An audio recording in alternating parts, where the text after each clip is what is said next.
This Chat with the Experts is brought to you by Angie's List on 93 WIBC.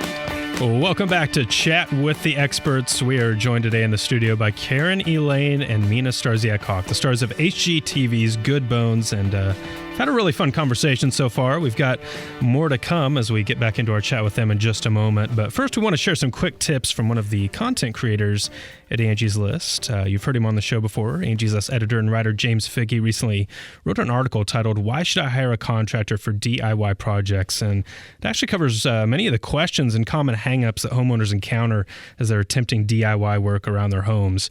And first of all, James points out that DIY home improvements remain a popular option among homeowners. And in fact, about 1/3 of young consumers' home improvement spending goes towards DIY projects. That's according to Harvard University's Joint Center for Housing Studies. Now, however, even as the DIY trend grows and DIYers are becoming more experienced, there's still some struggles when it comes to design issues such as picking paint colors, tile, light fixtures, or even optimizing a floor plan. And that's where decor coaches like Jody Chavone of Apex, North Carolina come in, offering value to DIYers and helping them avoid mistakes and offering input that can actually help homeowners get the job done right. And according to Chavone, the number one thing she receives questions about relates to paint colors, which is really interesting. We just talked about that last week on the show. If a consultation doesn't result in the answers or assistance a homeowner needs, there's always the option of hiring a professional. And Chavone says that homeowners most often underestimate the time and materials that are involved in big home projects. And many seem relieved, actually, when she advises that a job goes beyond their abilities. If you've got the skills to get the job done and you love learning on the fly, even if it involves some mistakes along the way, the DIY route may be for you. But as always, just know that a qualified professional is available to help you when you get in over your head. You can always look for one by going to angieslist.com and get some reviews on service providers in your area. If you want to read James' full article and a whole bunch of other content we have on DIY and many other topics, go to angieslist.com/articles. You can check out articles, photo galleries, podcasts, videos, and a whole lot more.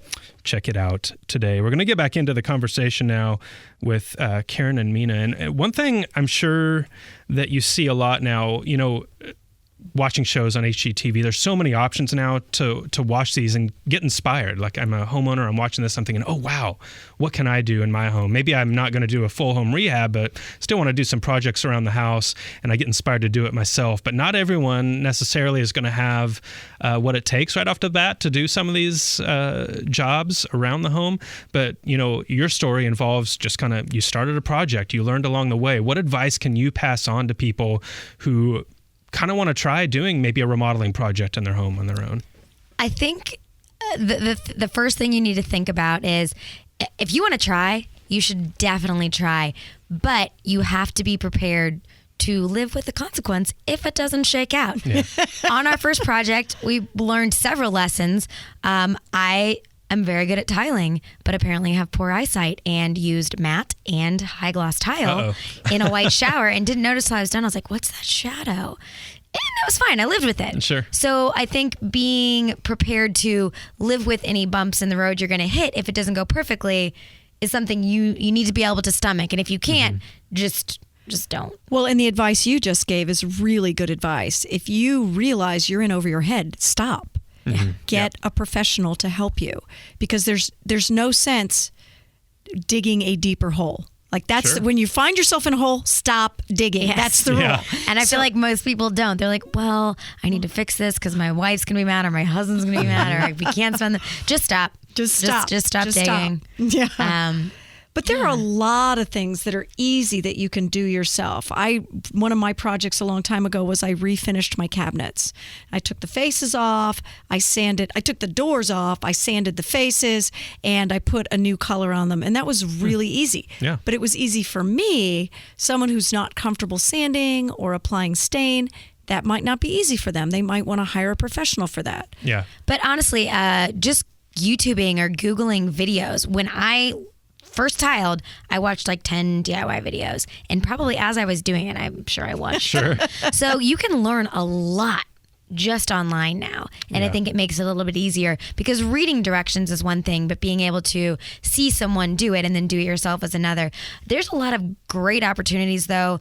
I think the Tile Shop does it. I know Home Depot does it. They do like little weekend tutorial things Right. on how to tile or how to paint or how to refinish your floors. So there's always options like that too. If you're like, well, let me go try this out somewhere where I can't do damage and then come home and then make a decision. Yeah, there's so many resources out there that just are making it easier than ever for people to start projects. Yeah. And tiling's such a good example. It looks deceptively easy. It is not easy. No walls are perfectly smooth and flat, and so you have to compensate for any discrepancy in the wall by how much thin set you put on the wall and getting everything level and square and getting the grout lines exactly right is hard. Right. So a lot of projects look really easy, but there's a skill set involved. So practice somewhere not on your wall. Yes. Yeah. Now, I'm sure each project you do, you feel more and more confident with things. Do you feel like you're still learning, though? Like you still run into things and you're starting Always from scratch? learning. Oh, I learned how to operate an excavator. That was fun. Oh, wow. Yeah. Everybody should learn It's a big that. deal. Yeah. Last season, one of the things that was very important to us is we're only doing things on camera that we know how to do, or we're making it obvious that we're learning. And we poured sidewalks for the first time last season, kind of by accident. Yeah. We just showed up and the concrete truck was there and we're like, ooh, I would like to learn how to do this. Sure. So we did. And it was fun. That happens pretty regularly. Well, and we also learned how to frame walls. Before television, we never did the framing. We really didn't. Yeah, we might help here and there. Yeah. But And so we've actually framed and installed walls now, which is really fun to learn how to do that. And if you have two guys who know what they're doing and they're really strong and they're just letting you help, it's super easy. Yeah. You mentioned earlier, Mina, or I think your mother had mentioned about the floor plan ideas that you come up with. As you walk into a project, are you immediately like envisioning what it drives could be, her crazy because I walk in, I'll do a loop around the house and I'm like this, and this. And she's like, she's still by the front door. She hasn't even made it past the front door because some wallpaper has distracted her and she's already imagining what she's going to do with it. And I'm like, nope, it's in my head. Got it. Let's go. And I'm sure that's very annoying. I would be annoyed with me. No, it's not. I love it. I think it's amazing that she can do that. We've done some renovations for homeowners, and I like to walk through the entire space to get a sense of their style, whereas Mina would like to impose her style on the whole world. If you just consult Mina, you'll get it right. Yeah. So we have different approaches, but we come to the same place, which is amazing. Yeah. Yeah. Well, so the first season of Good Bones is in the books. Tell us a little bit about what comes next. Are you already planning now for season 2? What are the steps We're you're taking filming. right now? Yeah, we're filming season 2. It's 10 episodes as well. We started May 18th. And I'm excited because we're putting the G back in HGTV. Mom's They're letting me doing do a the lot gardening. of gardening. She's a master gardener, so That's it's awesome. very exciting. But yeah, so we're filming season 2, and it's supposed to air late January. So hopefully, season 3 and 4 will be right behind that.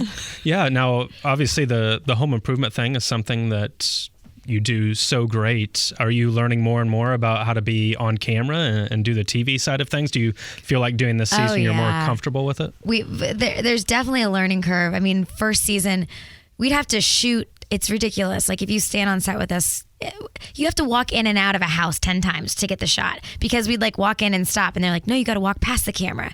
And just little things like that we're learning and out. And they have a saying, our production team, when in doubt, walk out. So if it feels like a scene's done, walk out of it. Because if you just stand there, it's really awkward. Yep.